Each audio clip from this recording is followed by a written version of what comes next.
tudo isso que a gente apresentou até hoje de um jeito brilhante, com muito perfeccionismo técnico, com os melhores profissionais de dublê, de segunda unidade e tal, tudo isso que você está acompanhando, a gente vai entregar de novo. Quando eu soube que o vilão de Missão Impossível 7 ia ser a inteligência artificial, eu achei o máximo. Eu acho que o Christopher McQuarrie tem uma mão muito boa. Ele pesa e é leve na medida certa. Eu acho que ele tem ótimos instintos. Já assistimos Missão Impossível, Acerto de Contas parte 1, e vai ter spoiler nesse veredito aqui. Se você se importa aí com os detalhes da trama, além, lógico, de ver o Tom Cruise saltando, correndo, você toma cuidado, porque vai ter spoiler aqui, vamos falar de expectativas e frustrações, né? É.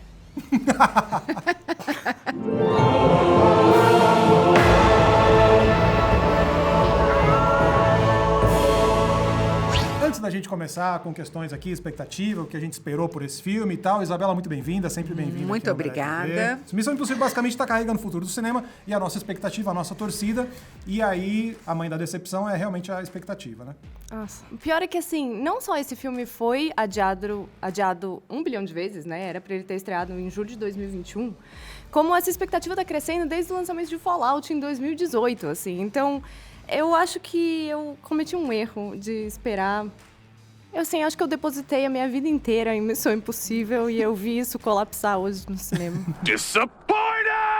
Pois é, mas eu também estava cheia de expectativa e não fui frustrada em nenhuma das minhas expectativas. Eu realmente gostei do filme. Ai, que inveja!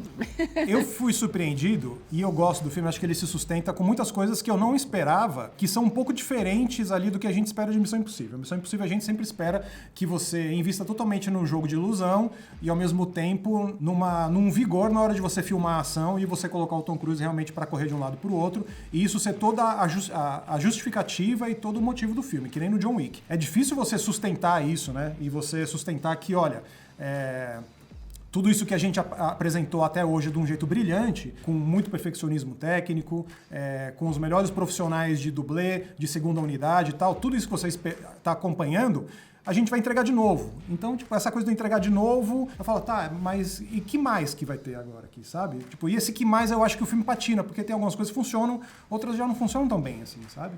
Eu acho que o que mais foi bem nas ações do Tom Cruise. É sempre isso que Missão Impossível traz de novo. É, tipo, o que o Tom Cruise vai fazer agora? E nesse sentido, ele faz super bem. A cena lá da moto, do paraquedas é super legal de ver, apesar de a gente já ter visto 1 bilhão de vezes, né? Então, em termos de ação, não acho que foi isso o problema. Inclusive, eu acho que ele é uma cena de ação atrás da outra, todas são muito boas. O que eu acho que é o diferencial dos outros filmes de Missão Impossível, que eu gosto muito, é personagem. Faltou... Tipo, eu sinto que esse filme entregou tudo pra Hayley Atwell, que é ótima, legal, gostei da personagem, mas o filme é dela, assim. O filme mal é do Tom Cruise, não é do Simon Pegg, não é do Ving Rhames e não é da Rebecca Ferguson. Eu acho que Missão Impossível tem duas fases bem distintas. Os primeiros 3 filmes, e o 4º, 5º, 6º e agora o 7º. Eu acho essa fase mais brilhante mesmo. Em algumas ocasiões, brilhante, realmente fantástico. Mas eu acho que desde o 4º filme, o Ethan Hunt está sendo encurralado pelos acontecimentos históricos. Eu acho que, assim, nessa aqui, a gente chegou em um ponto sem retorno. Quando acabar essa missão, eu não vejo o que pode ter pela frente, e eu imagino que vai haver um hiato na trajetória do personagem depois de Acerto de Contas, parte 2, né? Então, eu acho que faz sentido o que está acontecendo. Uhum. Ao mesmo tempo, eu acho que os outros filmes eles são muito fortes porque eles eram episódicos, de certa maneira, e você tinha muito uma mudança de estilo por conta dos diretores, ao contrário de 007, no Missão Impossível eles sempre contratavam um diretor de grife. Né? Isso desde o De Palma fazendo o filme de 96. Então você tem uma mudança de tom, uma mudança de estilo, uma mudança visual muito forte de um filme para o outro. Então os filmes eles se sustentam realmente nisso, de uma coisa virtuosa, de uma coisa de espetáculo. Não necessariamente numa amarração de cronologia, não necessariamente numa apresentação de uma trama que seja uma trama marcante. Tanto que você, fui gravar um vídeo de recap de Missão Impossível, a gente teve que pastar aqui para lembrar o que acontecia, porque as tramas em si elas não são marcantes. Mas você lembra da cena do aquário explodindo, você lembra da cena dele parando com o cabo, você lembra da cena dos espelhos, do tanque submarino. Sabe? Tipo, Missão Impossível, o apelo de Missão Impossível tá muito aí. No caso do 7, eu acho que eles tentam fazer uma coisa mais híbrida, de falar, olha só, a trama é importante, existe uma importância aqui, inclusive de você contar uma história do Nêmesis, do cara importante na história de origem do Ethan Hunt e tal. Eu acho que aí já fica meio indeciso. Mas eu acho que assim, principalmente desde que o Christopher McQuarrie assumiu a direção de Missão Impossível com o 5º, 6º e agora 7º, ele lê a cartilha do Hitchcock mesmo. Todo o lance da trama é um MacGuffin, é uma coisa que só faz a trama girar, mas ela em si não tem grande importância. Você saber qual é a motivação do vilão não tem grande importância. Você só precisa saber que ele é um cara do mal, entendeu? Então, mas eu acho daí que ele não faz apresenta isso. Mas eu acho que ele faz isso muito bem. Inclusive, a série é muito conhecida também, como eles sabem que a ação em si e a virtuose e o trabalho de câmera sustenta os filmes, você não precisa de um elenco de peso. Acho que o último grande nome de peso de Missão Impossível foi o Anthony Hopkins, isso lá atrás já, sabe? E nesse caso a gente tem o Isaiah Morales, que é o vilão do filme, que é meio que tipo o Antônio Bandeiras da Shopee, e aí ele chega em cena fazendo um papel de um vilão que, pô, ele realmente é vilanesco. Você fala, nossa, esse cara é malvado e tal, e inclusive ele pode ter uma justificativa moral e tal para a presença dele no filme, muito nebulosa, porque, putz, ele só é malvado, entendeu? Tipo, eu compro essa ideia. Agora, uma inteligência artificial precisar de um humano para fazer as suas coisas e tal, putz, aí me parece uma coisa muito mal amarrada. Uma premissa muito mal amarrada, fala, putz, ou você vai contra a inteligência artificial, ou você vai contra um vilão tradicional, entendeu? Eu achei que ali as coisas estão muito soltas. Eu acho que esse é um problema de fato. Eu acho que essa conexão com a inteligência artificial, inclusive, tem uma certa histeria na maneira como a inteligência artificial é apresentada. Tudo bem, ninguém duvida hoje em dia de que as coisas podem caminhar muito, muito mal nesse departamento. Mas a histeria é legal porque é o risco. O risco que o filme te dá é o quê? A histeria, né? Então, mas eu gostaria que ela tivesse sido mais explorada como se ela tem consciência, se ela está aprendendo e ela está formulando estratégias, né? Eu gostaria de ver ela em ação, praticando essas estratégias. Eu acho que em um certo momento eles imaginaram que isso talvez ficasse muito abstrato e que resolveram dar uma face humana para a coisa. Eu achei isso meio chato, porque quando eu soube que o vilão de Missão Impossível 7 ia ser a inteligência artificial, achei o máximo. Achei o máximo, porque, principalmente porque eu sou histérica, acho que eu vou ser demitida daqui a 2 meses por causa da inteligência artificial. Não, eu acho que vai ser muito pior do que ser demitido. Acho que vai ser muito pior do que isso. Em mim.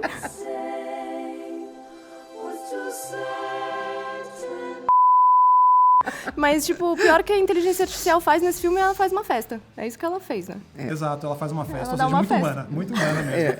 Isso significaria que a série em si e o filme dá uma guinada forte em direção à ficção científica. E o filme não se propõe a fazer isso. Se ele se propõe a fazer isso, ele faz realmente de um jeito muito transversal, só como uma justificativa mesmo para as coisas estarem acontecendo ali. Entrega muito bem na presença da Hayley Atwell, como uma figura que está entrando e ela não sabe, embora ela seja uma ótima ladra e uma mão leve, ela não é muito boa como personagem de ação. Então, ela não sabe dirigir. Quando ela precisa escalar o vagão do trem, ela não consegue porque ela tem medo. Então, tipo, o filme ele devolve uma humanidade e uma fisicalidade para esses personagens que a essa altura do campeonato, com o Velozes e Furiosos 10, o carro no foguete, não sei o que e tal, você já perdeu essa noção da escala, do que é tátil, do que é mais físico de verdade. E ela tá ajudando a devolver isso no filme. E eu gosto muito das cenas de ação por causa disso. Especialmente a perseguição de carro. Em que eles estão dirigindo com as mãos cruzadas, porque eles estão algemados. Aquilo é maravilhoso. Ele vai atrás dela e ele segue o rastro dos carros batidos. Isso é incrível, isso é muito genial. Entendeu? Porque você realmente está devolvendo esses filmes de ação a um espaço físico, a um espaço onde você consegue se identificar. Isso eu acho muito bacana, porque todas as continuações sempre são muito exponenciais, né? E nesse caso eles voltam uns passos atrás e falam, as coisas são físicas e as pessoas têm medo da ação. Isso é legal. Inclusive, essa cena de perseguição, os dois estão num Fiat 500, né? Tudo bem, um Fiat super mexido, mas é um micro carrinho, né? Você vê ele chegando no lugar em que está o carro, você acha que vai ser aquela Ferrari prateada, né? Não, o carrinho sai. Eu achei uma graça isso. Uma graça. Assim, Isso é meio clichê também de filme de perseguição, porque tem, sei lá... No Bourne tinha uma cena muito parecida. No Italian Job tinha, que eles usavam o Mini Cooper no Italian Job. Tem os tuk-tuk Luke lá no Indiana Jones e É que tal. você não está acostumado a ver o Ethan Hunt É, indo tão exato, analógico, assim. Mas eu gosto, tipo, me pareceu adoro. uma cena com muito propósito, de você colocar esses personagens numa situação que eles não estão muito preparados para lidar com aquilo. Então isso é legal, você devolve uma humanidade para esses personagens e para mim isso já é muito mais defensável, sabe? Tá. É. Tá, o que eu acho é que eu achei a personagem da Hayley Atwell legal, mas e principalmente por isso que você tá falando, que realmente ela é gente como a gente, ela não sabe dirigir, etc. Quer dizer, apesar dela dirigir super bem, pô, ela não merece o final que ela teve. Desculpa, ela era pra ser gente como a gente, no final ela é uma agente da IMF. A gente teve, eu acredito em meritocracia, entendeu? Tinha uma pessoa lá batalhando pelo seu lugar, que inclusive era foda pra caralho, e daí a gente... Tá bom, vamos entrar então na questão Rebecca Ferguson aqui, porque você sabe que esse vídeo é com spoiler, e Missão Impossível, vez ou outra, aí elimina os seus personagens. O Ethan Hunt é um personagem assombrado por isso, porque ele se sente responsável pela morte de todo mundo lá no primeiro filme. Mas é mentira isso, o Hessel está mentindo, tá? Posso falar, a Missão Impossível não mata os seus personagens. A gente tem o Ving Rhames desde o primeiro filme, a gente tem o Simon Pegg desde o terceiro filme, a gente tem até a esposa do Ethan Hunt, que era... ela tem um risco de vida, tá lá guardadinha. Ninguém morreu em Missão Impossível. Só a Ilsa, que era a personagem mais legal introduzida em 7 filmes. E, pô, tava prometendo um romance, tava prometendo um final feliz pro Ethan. Ela era o final feliz pro Ethan, Mas entendeu? o Ethan não vai ter final Ele não vai feliz, ter Claro gente. que ele vai ter. O que Não vocês vai acham ter. que Missão Impossível é sombrio? Não é. É Não, não é feliz, é sombrio. legal, Ele- é Não, simpático, é mas- carismático. Ele não foi talhado para final feliz. A vida que ele teve não vai dar margem a final feliz. Sabe qual final é que feliz? você é jovem, Júlia, você tá cheia de não sou. esperança. Não, eu errei em colocar muita esperança nesse filme. O Olha- final feliz do Ethan Hunt é outro. É um que ele usa máscara, ou você não sabe se ele tá usando a máscara, ele vai desaparecer na multidão, entendeu? Esse é o final feliz dele. Vai morar numa cabana em Montana. Com a né, Ilsa. Era isolado. isso que ia acontecer, só que ele ia estar com a Ilsa. Vocês não perceberam que ele encontrou sua alma gêmea. Enfim, Ele a minha teoria percebeu, é... os dois perceberam. O único jeito de eu ser feliz é que ela tá viva. E eu consigo acreditar que ela tá viva só pelo fato de que ninguém me deu uma despedida digna dessa personagem. Pelo amor de Deus, todo mundo passou por... Ai, vamos passar um momento e pensar na morte dessa pessoa, menos a Ilsa. O que tá acontecendo, gente? Mas- Ih, peraí. E daí, esse que é o problema, entendeu? O problema é que eu tava gostando de Missão Impossível. E daí isso aconteceu e eu fiquei absolutamente impactada. E eu fiquei assim o resto do filme. E eu fiquei esperando alguém tirar a máscara e era Isa Faust. Isso não aconteceu. Olha, o que eu acho é o seguinte. Eu senti por ela. Eu senti demais por ela, porque eu adoro a Rebecca Ferguson. Eu acho que ela tem uma vibe de movie star Ela dos é anos tudo, 40, sim. que é uma coisa maravilhosa. Ela é uma atriz muito bacana. E é por isso eu acho que ela está saindo da série. Ela está trabalhando muito. Tá bom, mas então se ela vai Muito. sair... Ela está com muito convite, Dá uns muito 3 trabalho momentos, dá uns engatilhado. 3 minutos lá, sabe? Eu não consigo justificar a Hayley Atwell chamar o Tom Cruise e falar: vamos parar um minuto aqui, lamentar a morte da vilã Pom Klementieff e não fazer isso com a Isa Faust.